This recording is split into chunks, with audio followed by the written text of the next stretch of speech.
Everybody, and welcome back to another episode of the EdChalk podcast, where we try to find the convergence between spirituality, business, and technology. And to help us along that journey, today we're joined with Dr. George Maurer.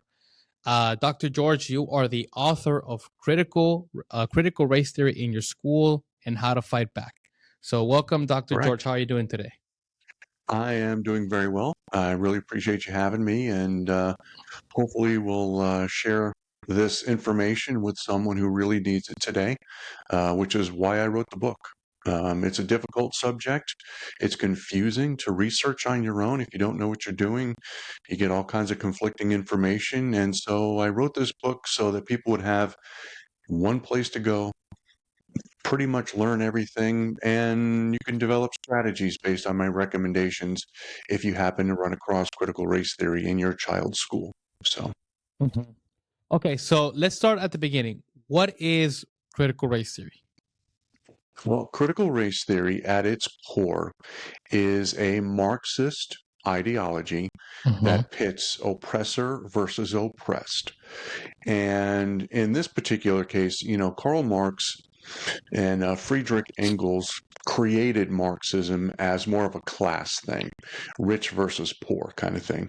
However, critical race theory applies that between different races. And so what Karl Marx was doing with race, this race class warfare thing, was intended to divide people and to take down governments and to replace them with Marxist governments of, with Marxism in mind. And in this particular case, they use racism to divide people. But the end result is the same. They want to install a socialist, Marxist, communist mindset into young people. The ultimate goal is to take down capitalism, take down the United States, and to take down the nuclear family, and to replace that all with a Marxist government. In their case, hopefully, eventually, a one world globalist Marxist government. And as long as America exists as it does today, they will never achieve that. And that's why they work so hard here in basically brainwashing our children. Okay. Now I find it really astonishing that after looking at the consequences of communism and the hundreds of millions of people that have perished because of the ideology, that people will still sort of adopt the idea. So maybe if you can walk us through why that's the case, and as from your estimation, and is it and here's sort of just to kind of pave that question. Is it that perhaps it's just very elusive? And if it is elusive, how can we find it? Or is it that's just like, maybe there's a deeper purpose to it? Well, in a lot of ways, it looks good on paper. We're going to make everything fair. We're going to share everything. For people who have too much, like Elon Musk, he has too much. He doesn't need all that. So we're going to take most of his wealth, if not all of it, and we're going to share it with everyone else who, if you don't have your own place, maybe you haven't made it in life, you struggle for various reasons. So we're going to fix all of that for you. Of course, none of those things are true. No government can step in and fix everything that's wrong with your life, because you as an individual are the one who rules your life and makes the decisions that have the most impact in your life. So, in a lot of ways, these are people who are struggling. They may be suffering from a mental illness. Perhaps they think that they should have been born a girl and they're a boy. Anyone who is just not satisfied with their life is susceptible to this kind of stuff. And it is remarkably seductive. It's been going on for more than 100 years. It's taken down entire nations. China went communist. Russia went communist. Cuba, Venezuela, North Korea, East Germany. I mean, you name it. There's been instances, across the board. And people, it's just this just allure of everything's just going to be fair and wonderful. But the problem with it is when you give someone, a human being, the power and the authority that goes along with redistributing everything the way they think they should be able to, Mm-hmm. you get into the absolute power corrupts absolutely sort of thing. So Mm-hmm. if you and Mm-hmm. I are regular citizens, we get one. Whatever it is, if you need one, if the state decides you need one to live your life, you and I will get one. Mm-hmm. Mm-hmm. But the people handing them out have enough authority and power where they give themselves 10, maybe 100, maybe 1,000. I mean, a Marxists are only offended by wealth when it belongs to other people. But Marxists are never offended at be at wealth when they own it. And all you got to do is look at basically every Marxist in history, every government official, the BLM founders, Marxists. What did they do? They collected $100 million in donations, billions of additional promises to go and spend on social justice programs. And so what did they do with that money? Well, they bought bought a $6 million house in Los Angeles, paid her father's baby $1 million for consulting. The just list goes on and on and on. And the money was spent on their own needs, on their own stuff, and never went to helping anybody. When Michael Brown was shot in Ferguson, Missouri, and everybody came and they burned that city down to the ground in protest, and Black Lives Matter raised millions of dollars. How much of that money was spent on rebuilding Ferguson? The Mm-hmm. answer is simple, and you already know the answer. None. They took all that money and they left. And they began spending that money on their own needs. But to answer why do people fall for it, they just have they're just susceptible to things. And that's just the only way to say it. They just think that, oh, here's a magic formula that's going to work, and capitalism is just mean and fair. But they've listened to the propaganda, and this propaganda has been going on for a long time. If you watch a movie today, it's almost impossible to watch a movie without some type of leftist propaganda dropped Mm-hmm. in there. Mm-hmm. I Mm-hmm. watched iRobot a week ago, and I'd seen it already a long time ago. But at one point, Will Smith, all of the electric cars had been shut down. Again, do you want to go get an electric car? I don't know. Maybe you don't, because they're easy to turn off. If you're not acting right, they can turn it off on you. They can take your bank account from you. I mean, you can do all these things. Mm-hmm. I digress. But anyway, at one point, Will Smith was riding the lady that he was working with on the back of his motorcycle, and it was a combustion engine. And she was like, "This is loud. This isn't electric." And he's like, "No, it's a gasoline." She goes, "Oh my God, do you know that these gasoline explodes?" And so there's just this type of they want to get you into an electric car. They want you to get out of your combustion car because they can't turn off combustion cars. You put a tank of gas in a combustion car, they can't shut it off.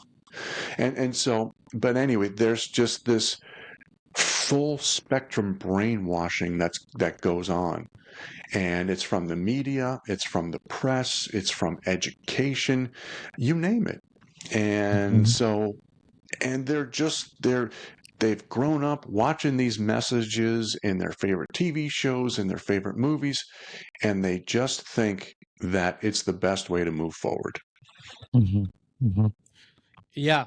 So why the media? I mean, and this is what I find I get a little bit confused Right, because well, we know who owns the media, the major media companies, right? Like right. a few handful of people own both conservative and liberal media outlets, and it seems that both of them are, well, not only are they lying, but they're also trying to control speech as much as possible, again, to push this agenda that you're mentioning.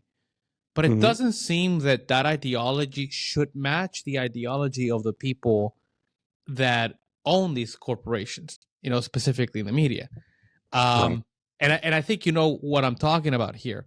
Um, and that to me is concerning, but also I don't understand it. So maybe you can help me explain. Is it that Sure. the Marxism is being used almost like as a tool to garner more control? Or is it that those people are Marxist in their nature? I that's where I sort of don't. I'm struggling to find that connection lately. Yeah. Well, they are capitalists. There's no doubt about that. Mm-hmm. I mean, they've done very well. However, capitalists, once they control something, they like to get as much control as possible. Right. Once they get a monopoly, it's over. Mm-hmm. Mm-hmm. So, but they do realize that there is a very powerful Marxist element, not only in this country but in the world, Mm-hmm. Mm-hmm. and that perhaps they're playing both sides of the coin, so to speak. Heads I win, tails you lose, kind of a thing. Mm-hmm. And so they realize that they've got to get in tight with them, the people who are basically driving this agenda, the World Economic Forum, the United Nations, et cetera, et cetera, these big international groups. And so if yeah, you think that there's news, media companies, there's got to be 1,000 of them. There's like six control everything, and the six who are in control of everything today know that if they continue to consolidate their power, and if they just do the bidding of the United Nations and the World Economic Forum, they will stay in power. Mm-hmm. And they know that if they don't play the game, that they will be removed. Mm-hmm. And so in the end, they're looking out for themselves. They are capitalists, but they're also realists. And so, like when COVID hit, your mom and pop pharmacy down the street shut down. They weren't allowed to be open.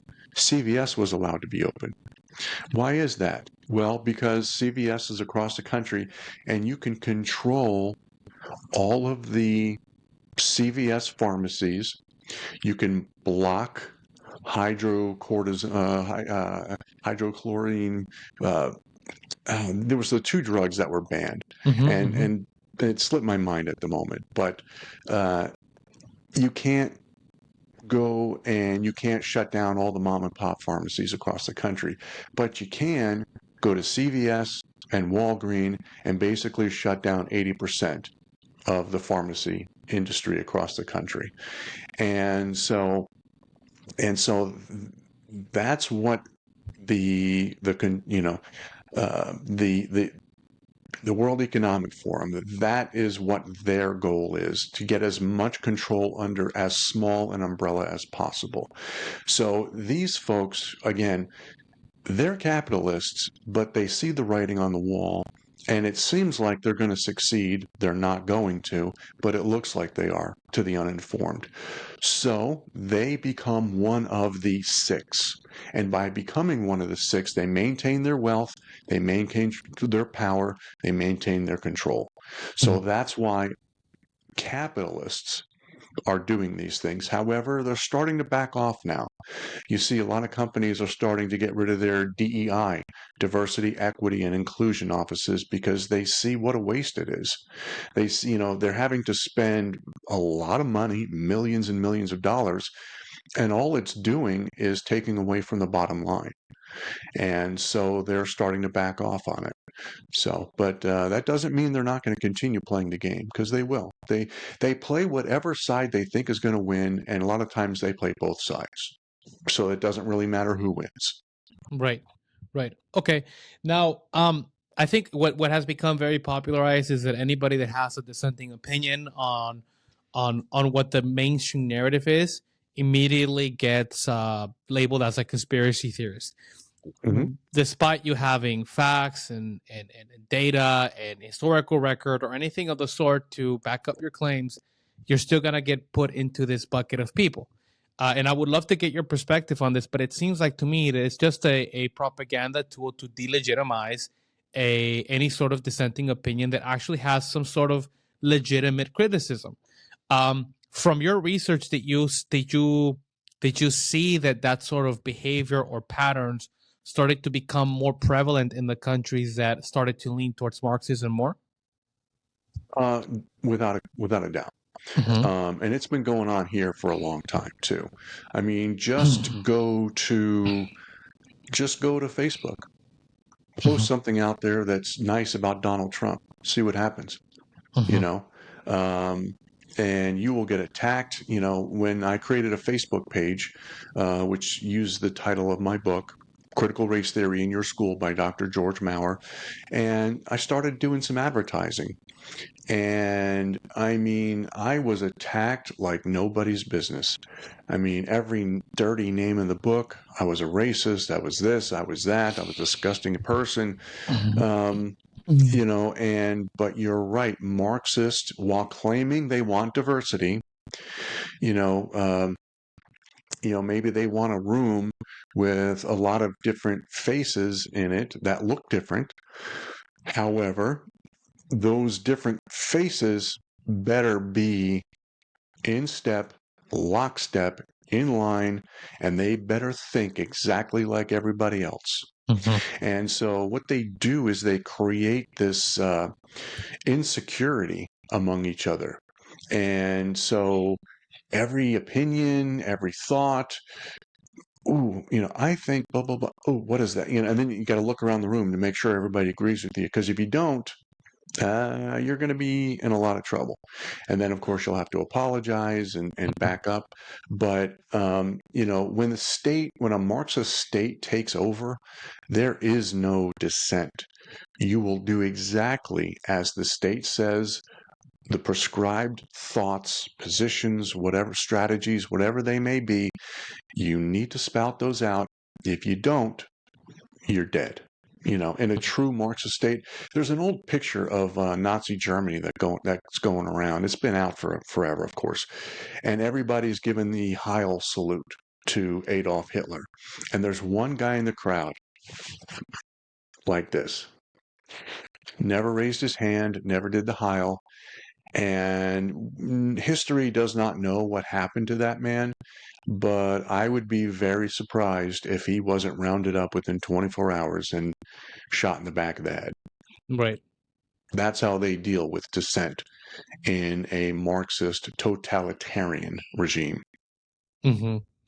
Yeah. Okay. Well, and on the topic of that, what I've also seen is that the people that, let's say, don't agree with this ideology, which I think to me is probably around 50% of the country, they start to harbor resentment over time, because you have to ask yourself, how is it that somebody like a Hitler was able to come in power?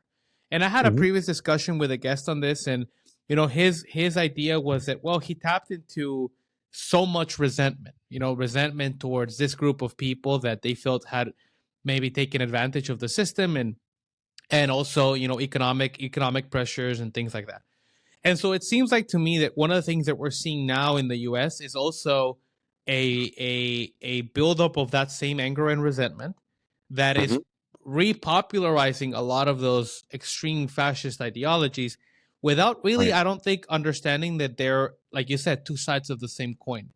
Why do you think that happens? Is that, again, is it the resentment factor?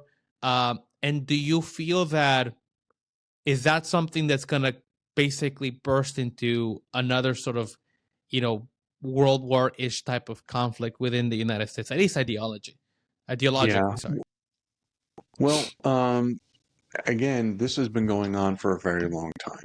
Mhm. And, again, the left controls the media, they control the news, Hollywood, education, government in many cases. And so people have been hearing this messaging for a long time. Capitalism is bad. Your family is bad. America is bad. And how much better would life be if we were just, if we just had nationalized healthcare everybody could have health care instead of what we have now, which was for a long time the best health care in the nation or in the world until the government started getting involved, and then Mhm. things get expensive and things get blocked. And but the thing is, and then they point out only the worst cases. And so, well, what we need is for the government to just get involved and give it to everybody, and that would solve everything. And of course, that's not true. Anybody who knows anything about nationalized healthcare knows it's a complete disaster.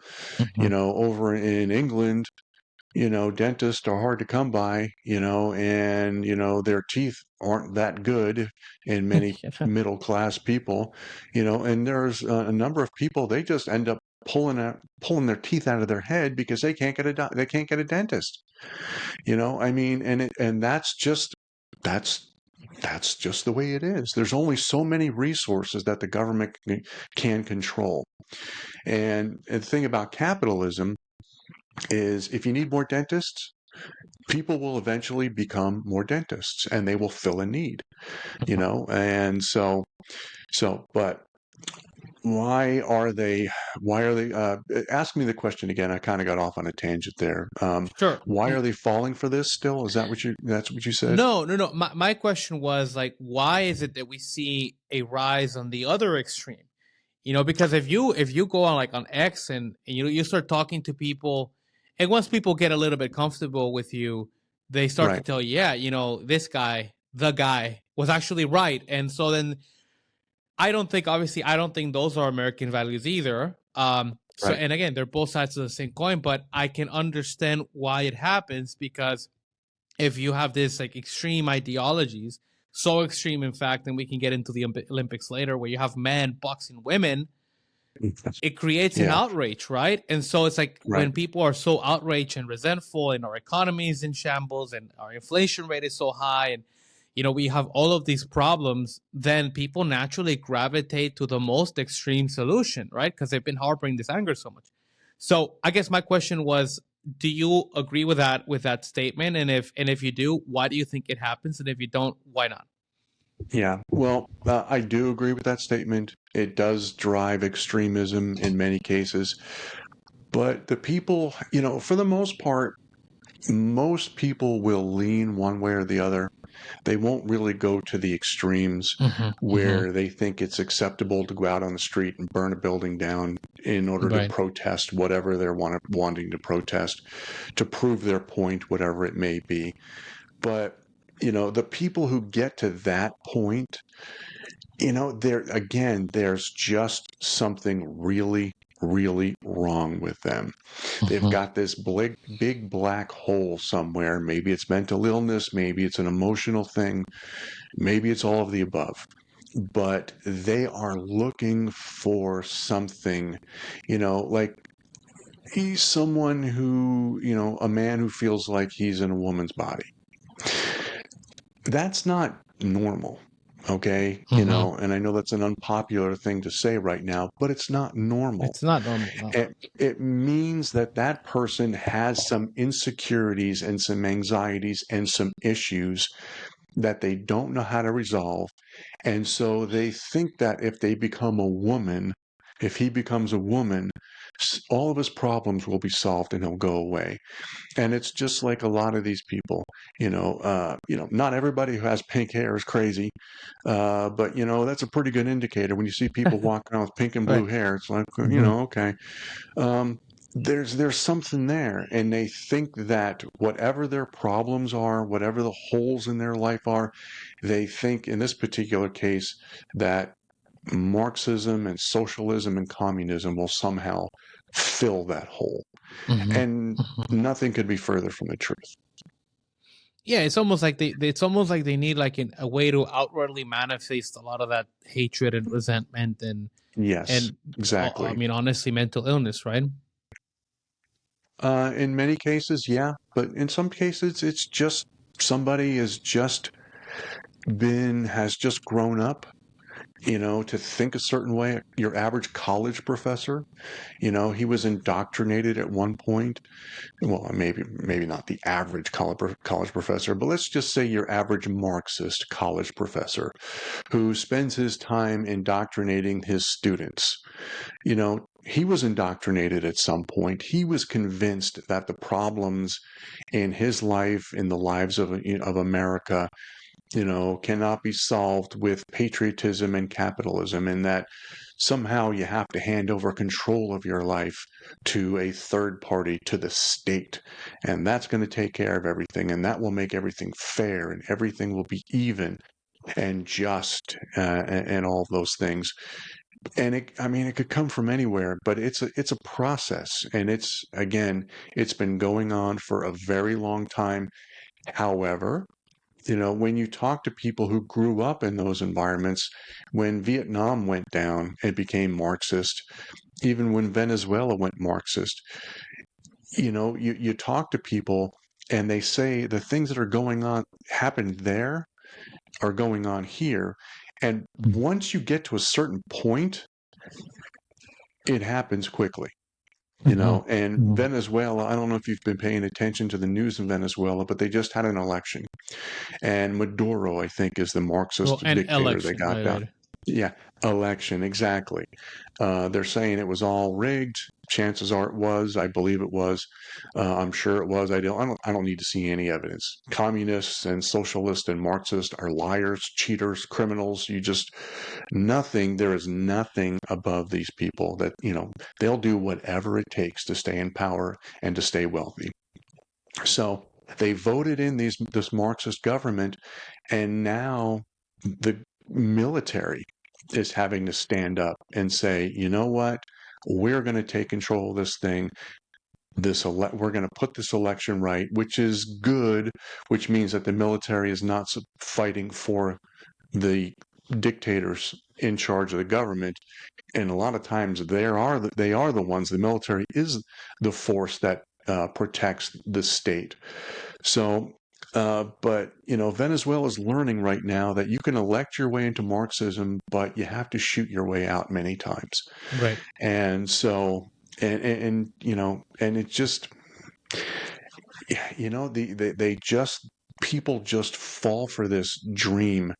They're being lied to, and they have this utopia, this vision, and they just fall for it. They just believe it for whatever reason. And again, there's a hole in their life somewhere, and they're trying to fill it with this state thing, whatever it may be.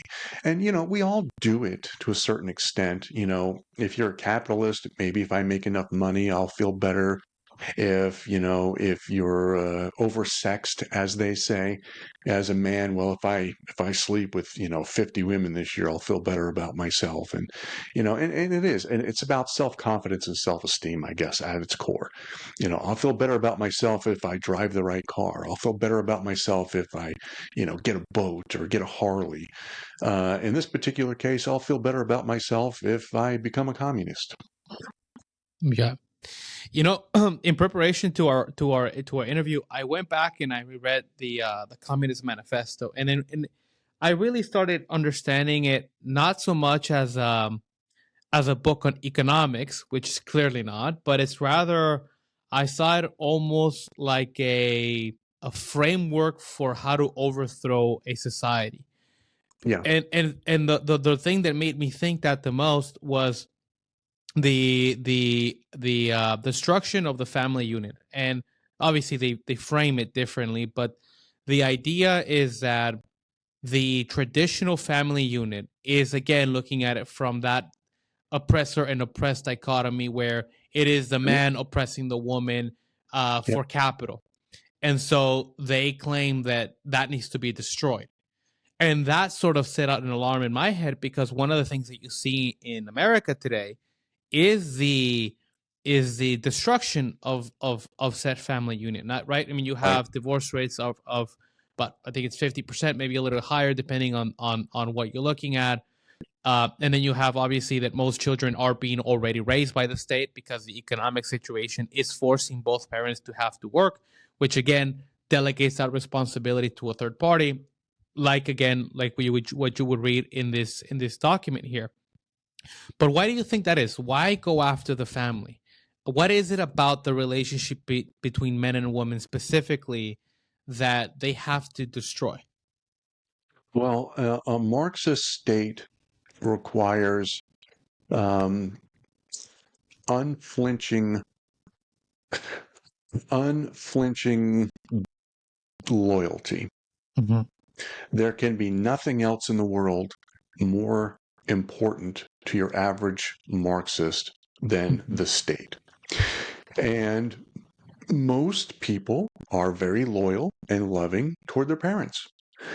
And so when it comes down to, do I love Soviet Russia or do I love my mom? Chances are most people would say, you know what, my mom is more important than the state in this particular situation. So they have to break those bonds where the state is everything to them. And so they've got to tear up the nuclear family. And like you said, most women grow up dreaming of the day they're going to get married and have children. It's part of their life. Yeah, they'll have careers and things, but they dream of being a bride someday. A lot of women get a great deal of satisfaction in being a wife and mother. But your average Marxist, as you said, sees it as oppression. A man marries a woman and now she's another piece of his property, just like a car, a dog, a cattle, a cow, and so her lot in life is to work 20 slave away 20 hours a day in the kitchen and in the bedroom and in the living room. And so they have to break those bonds, that intimacy between parents and children. And the thing is, in order to become a Marxist, you have to be able to believe some things that only a crazy person believes. A lot of times they're going to tell you conflicting information. They're going to tell you conflicting things. Yes, this, but that. And, well, you can't be both. So what's really going on here? And so, and when they see things on the news that are obviously lies, they have to just accept them. And you can't do that with someone who has independent thought, someone whose loyalties lie elsewhere. And so without that blind loyalty to the state, the communist, socialist, Marxist governments cannot stand because people Mm-hmm. will eventually fight back. Yeah, and another thing that really struck me about the manuscript was that it was written like somebody that had never ever owned a business or had been around a business. Because like Exactly. as a business owner, if you have a set of employees and if you exploit them, you're not going to get the best out of those employees. And I think that's pretty common Correct. knowledge across most entrepreneurs, at least in the modern era, where Yeah.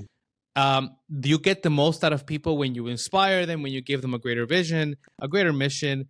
And I think if you go back and you actually read a lot of the entrepreneurial literature, and I mean, Hmm. even for example, you could read books on Napoleon Hill, for example, where he interviewed a lot of the most successful men at the time, and it's the narrative of them being these greedy oppressors doesn't always hold it doesn't hold value. That's not to say that people like Rockefeller and other monopolists, I wouldn't really call them entrepreneurs, monopolists, did Hmm. do that, but I would say Yeah. that your average business person is not anywhere close to that. um No. and so to me that was very, very astonishing. And again, going if you look into the life of Marx and how he lived in poverty, and basically his sponsor was Engels, and he was full of boils and didn't shower, and was probably a Satanist in many ways. So that's where I want to dive into with you. For me, it feels like this ideology is Luciferian in nature. I think that Mm. its purpose is destruction and destruction only, and that from a spiritual point of view, it seeks to purposely kill the soul and kill that spiritual and godly connection we have with whatever you want to call it, right? For the purposes of replacing that with the state. So from a spiritual point of view, could you maybe walk us through the tactics that you've noticed with Marxism? Well, I mean, you are absolutely right that, you know, a true business owner takes care of his people because his people are his most important resource. So Correct. I just wanted to throw that out there. You were 100% right on that. You know, even in the military, always think the military, oh, they just use and abuse their people.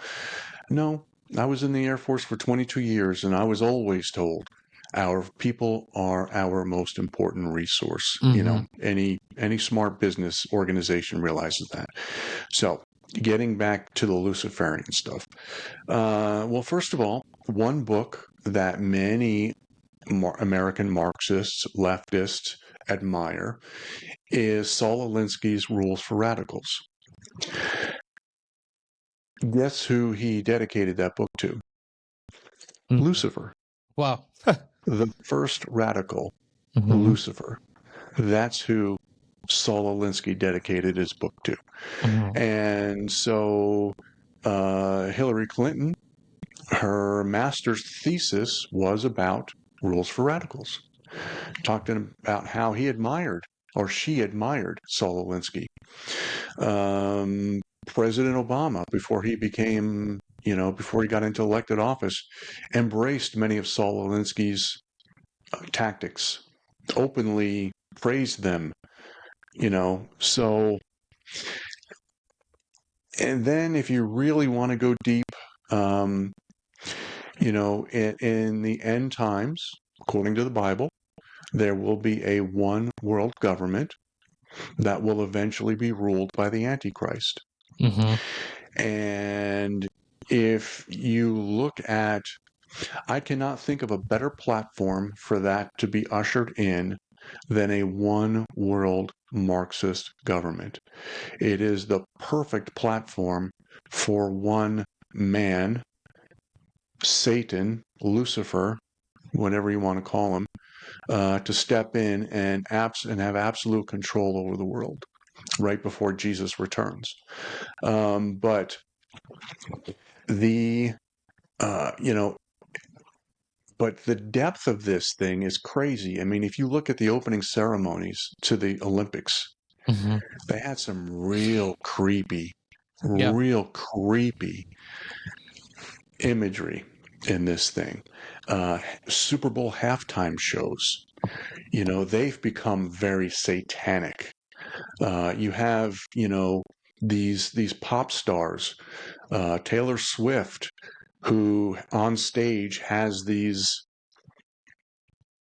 ceremony type things going on while they're singing their songs. They're in hoods and they're circled up and like they're worshiping something. Then there's the eye.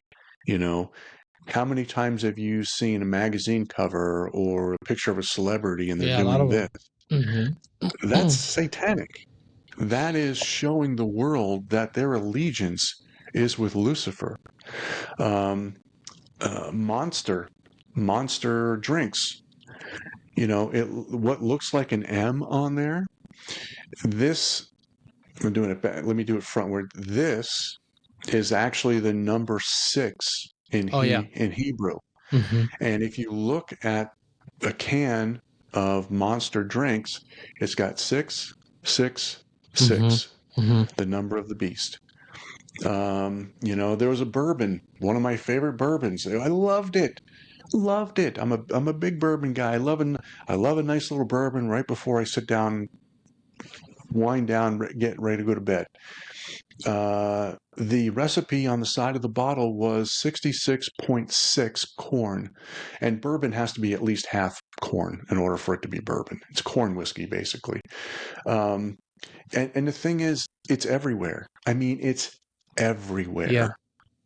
And if your eyes are not open, if you don't recognize it, you look right at it all day long, and it doesn't occur to you. because you're not thinking of it. But once you become awake to this thing, you see it everywhere. And it's incredible. I mean, it's just how pervasive this really and truly is amazing. Your favorite Hollywood actors have all involved themselves in some shape, form, or manner.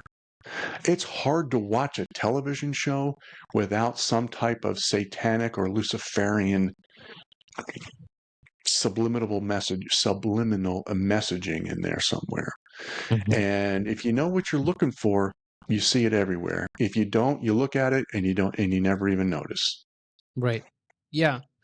Um, and this is what I find so hard to understand, because for a long time I said, well, if they're trying to keep this all a secret, why would they be displaying it out in the open? But the whole point is that they want to display it out in the open. They Yes. want people to see it. They want to pay reverence to whatever, spiritual inclination that they have. And I think what's important is that I mean, whether or not you believe in it, right? Like, you textually think there is some being that's like Satan, and then it doesn't change the fact that evil exists, and Right. people will revere symbology that represents their own beliefs and their own metaphysics and their own psychological makeup. So I guess it's just that what I find so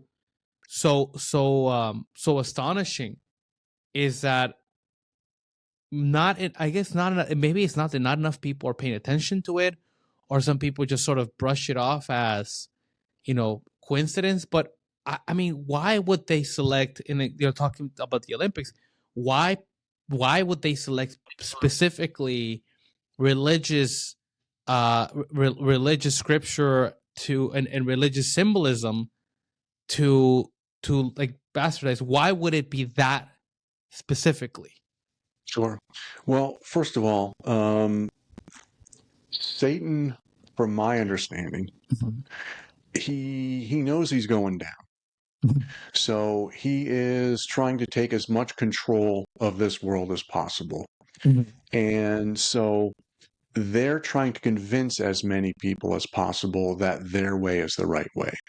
You know, when you're miserable, you want everybody around you to be miserable too. Right. And so Satan is trying to make sure that he blocks as many souls as possible from going to heaven. And I mean, and going to heaven is very simple. You just accept Jesus as your Lord and Savior. I mean, it's done. You're going to heaven. Doesn't mean you're not going to suffer consequences of bad actions or anything, but and get baptized as well. But anyway, these people are trying to control this world. The uninformed, they may think that Satan is as powerful as God. I don't know if you ever watch Jerry Seinfeld, Comedians in Cars with Coffee, I think it's Yeah. called. Yeah. And he was driving around with Eddie Murphy one day. And Eddie Murphy was telling the story of how when he first met, um, oh, geez, now here we go again. Getting old stinks. That's all I can say. Uh, who was who sang Mr. Bojangles? The Rat Pack guy. What was his name? I'm Dancer, not sure. small Let me guy. see. He was the African American that hung around with Frank Sinatra. Oh, And Mister, it's I can't believe it. the nitty gritty dirtbag is what they're called. Let me see if I can find the Uh, guy. mm. Anyway, doesn't matter. Uh-huh. Sammy Davis Jr. Duh. Okay, Sammy Davis Jr. Sammy Davis Jr. When he met Eddie Murphy years and years and years ago, they were talking, and then the conversation changed, and Sammy Davis leaned over to Eddie Murphy and goes, Satan is as powerful as God, man. So these people, they believe that Satan is going to defeat God someday. Nothing could be further from the truth. But but They embrace this because they think, again, both sides of the coin, they think they're on the winning side. Mm-hmm. And so why do they do things like go to the Olympics, go to the Super Bowl? Because that's the largest possible audience they can find. And so they use movies and television and music and news because they're trying to influence the largest possible group that they can get a hold of. Mm-hmm.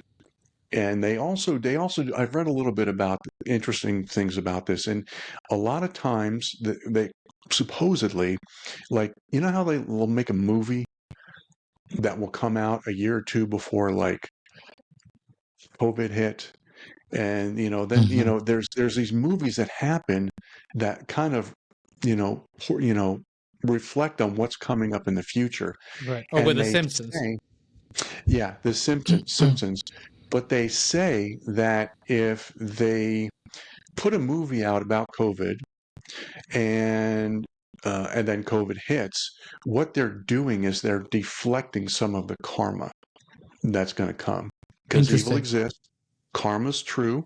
You can call it whatever you want to, consequences. You know, but if you're going to inflict this pandemic on the world intentionally, if you put a movie out about it, now you've warned them, it's up to them. If they fall for it, it's on them, it's not on you anymore. Supposedly, that's part of the thing that the forecasting that they do, supposedly. But there's also, you talked also about, why do they show off? Why do they do all this symbolism? That's part of it too. They've got to let others know they're involved.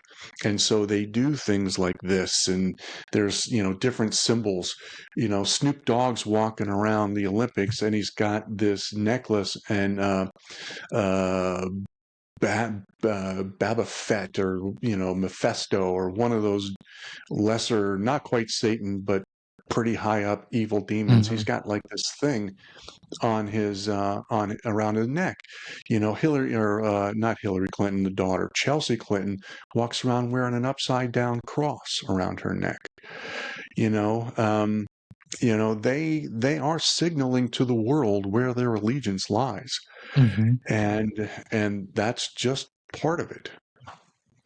Yeah, and I mean that would say, I mean, if the whole point is just destruction, what better way to do that than to channel it like through an ideology like Marxism, which we know is insanely destructive and leads to Yes. nothing but human suffering and poverty and death and you name it, right?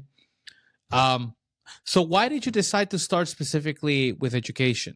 Like, because I mean, your book is mainly focused on that. Why go there? Well, the reason I wrote the book was to help parents. Mm-hmm. And so well, first of all, I was interested in critical race theory as a subject anyway. And as I began I wrote my dissertation for my doctoral degree on this subject. And as I was doing that, I was running into people. Oh, what's your dissertation about? And I would explain it to them. They're like, oh, okay, that's a little strange. Or that was like, you know what? I've heard about that. And, I see things in my kids' schoolwork, and I have questions, but when I go to looking for information, honestly, I get more confused when because there's so much conflicting information. And I mean, when you Google it, I mean, the first 50 hits or so tell you that critical race theory is awesome. It's wonderful. It's great for your kids. They're fighting racism. How could anybody be against that? And then when you look at it a little bit, you're like, they're not fighting racism. They're inflaming racism. They're using racism for their political purposes. And so I wrote the book to give parents one place to go where they could get all the straight information. They could learn what critical race theory is, they could learn to recognize it, how to search it out, and then if they find it, here's a few things you can do to fight back. Mm-hmm. And what are those things? Well, yeah, it's a bit of a long list, but I try to break it down into just a couple of things. Mm-hmm. First of all, uh, what you have to do to let's just do the recognize it and find it. Go look at your child's schoolwork all the time. Look at their textbooks all the time. Look through there. Now, the schools have kind of gotten hip to the fact that parents know what critical race theory is, and or at least they think they know, but they know one thing: they don't like it. They're afraid of it, and they're afraid of what it might be doing to their children. Mm-hmm. So they remove the words critical race theory, but they keep the content behind. So look at your child's homework. Also, go online, look at the course descriptions for your child's classes. And again, you're not going to see the words critical race theory, but if you see the words oppression, marginalization, social justice, systemic racism, chances are your child is being exposed to critical race theory. And once you have discovered that they are indeed experiencing critical race theory, then one of the things you can do to fight back is go talk to the teacher. Talk to the teacher, talk to the principals, go to the school board. And if you're not getting any cooperation, that's fine. Well, it's not fine, but um, that doesn't mean it's the end of the road. And what you do is you can begin to speak at school board meetings.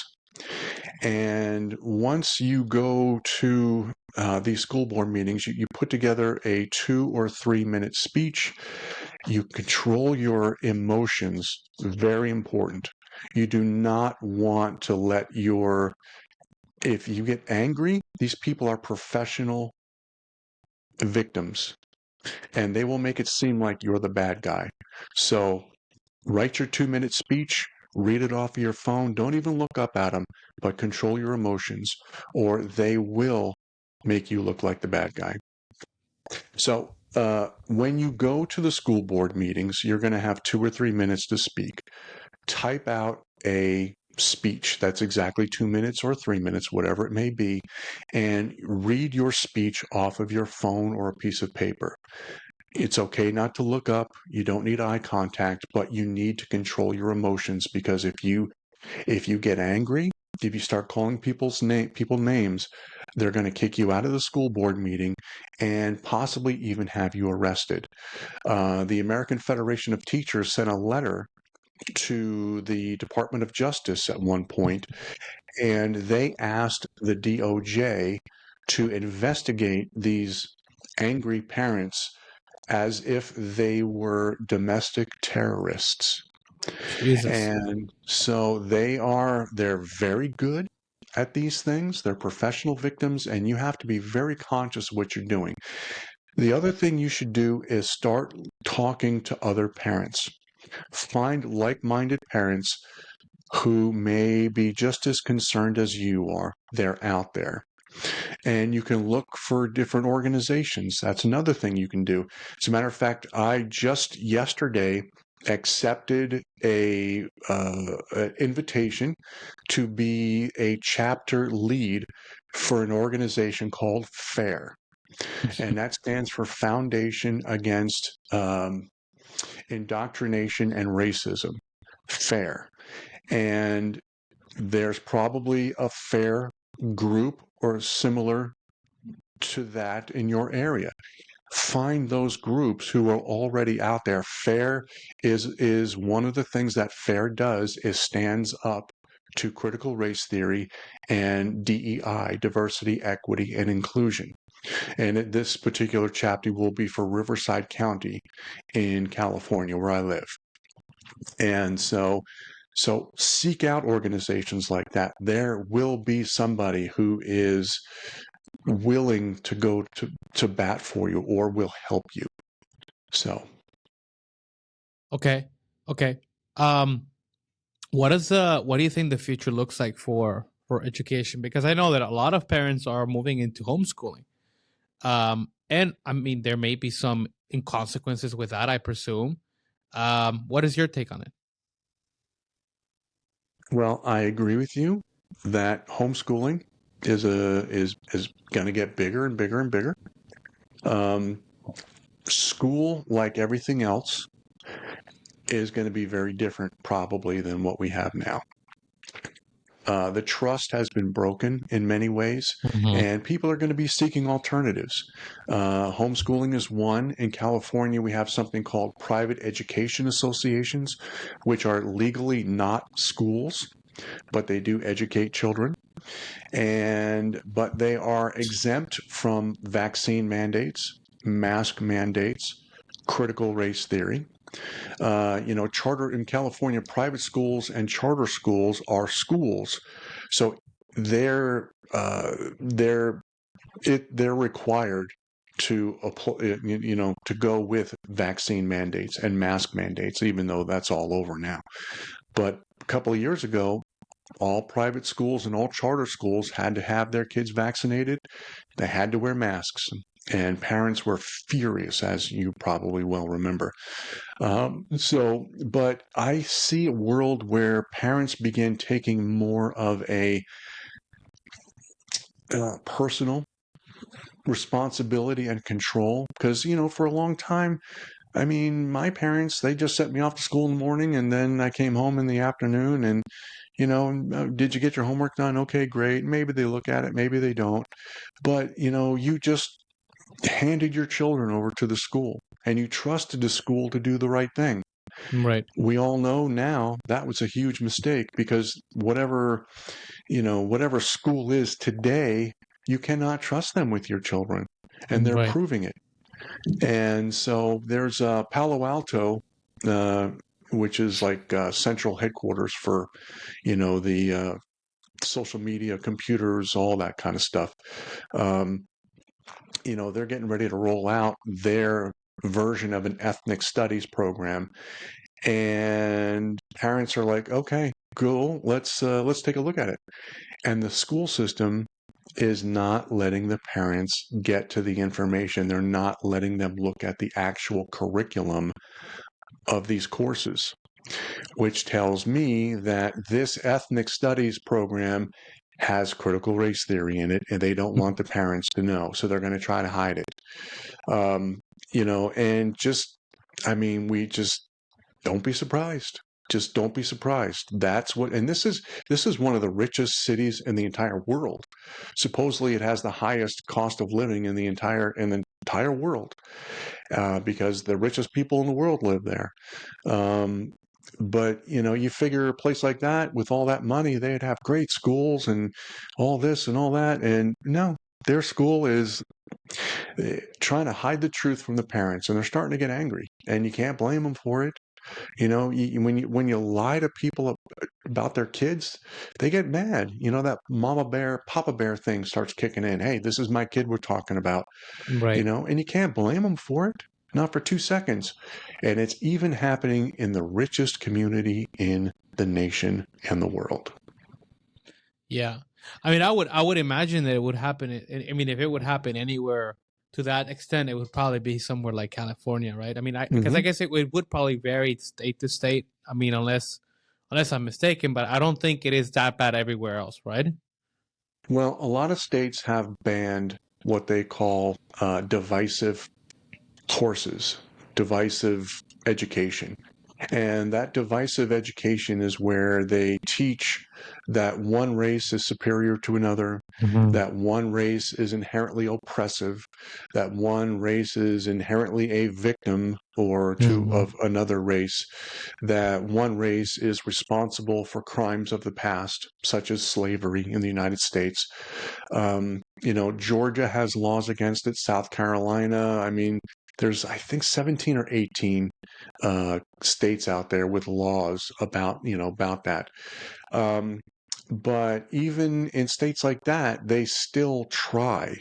There's an advanced placement African American studies program that has gone through a 2-year trial. And South Carolina has that law, or actually they were going to have it, and then they backed out. But the African American Studies program still got canceled. Now, when I say canceled, it means they can still do it, but the state's not going to pay for it anymore, which is a big deal, because money's always tight. And so, but Georgia has that law for sure, and they said, nope, we're not going to do it. And then they came back and said, okay, we're going to take another look. But the thing is, this program is out there and it's available. And True Ethnic Studies has a positive outcome on kids. They learn about their culture, all these good things, and especially at-risk students. They're the ones who benefit most from this program. But critical race theory inserts this nonstop negative brainwashing. You call it the psychology of shame. One doctor called it the psychology of shame. America's a terrible place. Your parents are horrible people. You are racist because you're white, and all these things. So it is in many places, but there are many places where it's not. But even if there are laws, they can still find their way around it. There was an example of that in the Air Force. The Air Force there was a ban in the Defense Department against DEI. And so the Air Force testified before Congress and said, yep, we're getting rid of our DEI. We're going to get rid of it. Yep, yep, yep.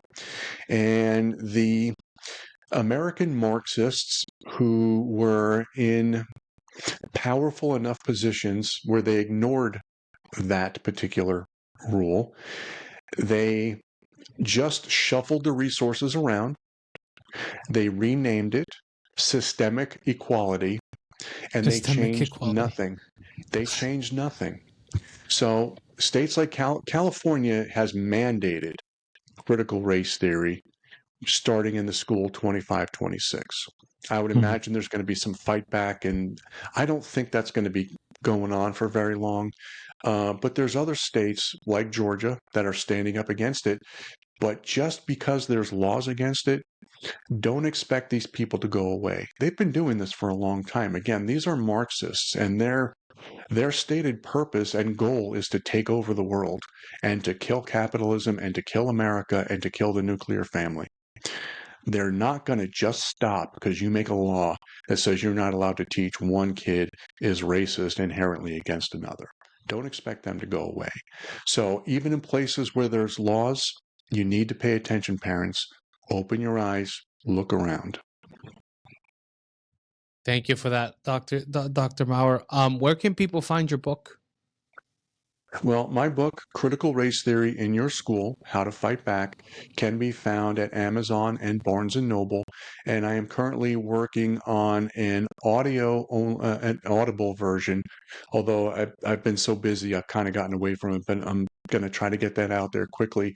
But the other thing that I'm looking at doing is creating a pamphlet sort of thing where, how I kind of gave you here's 4 things you can do. I'm going to create a pamphlet that'll be a much easier read. And I did try to write my book in plain English so that anyone can read it, but it's still a heavy topic. And it's still 150 odd pages long.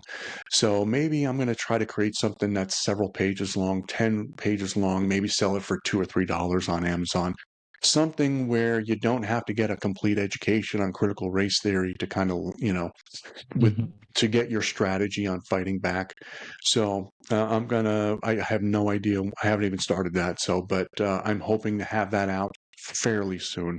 But the other thing you can do is if you want to keep up on the latest about critical race theory, you can go to my Facebook page, Critical Race Theory in Your School, How to Fight Back by Dr. George Maurer, the title of my book. I do not believe in cute titles, but if you go to my Facebook page and you follow it, again, I'll post if I go out every morning, most mornings, and if I find a news story about critical race theory, something interesting, I'll post the article there. That way you, as a parent, don't have to go searching all over the internet. I've done that work for you, and I've brought it back to one place where you can just check in when you want to. Doesn't have to be every day, but maybe once a week you just come, okay, what's going on? And being on top of this stuff, again, is important. You need to know what's going on because part of being an American Marxist and a critical race theory supporter is keeping you in the dark. That's what they want. You need to stay informed. Very important. Awesome. Awesome. Dr. George Maurer, thank you so much. It was a pleasure. And I really hope that we can do it again sometime. I would love to come back, Raphael. Thank you so much for your I'll take time. I'll I take I'll take really you up on appreciate that. this. Okay. What topic do you want to let's guess. Ancient aliens. I love a good ancient aliens discussion. So This is somewhere on our schedule. We're gonna probably go there too. excellent. So, but we could dive into Luciferianism a little bit. As a Christian, again, you have to know who the enemy is, Yes, and they're out there, man. They are out there. So they are anyway, out there. we'll discuss that off screen, and we'll figure it out later. So, thank you Sounds so good. much for your time. I appreciate it, man. Thank you so much. Bye bye.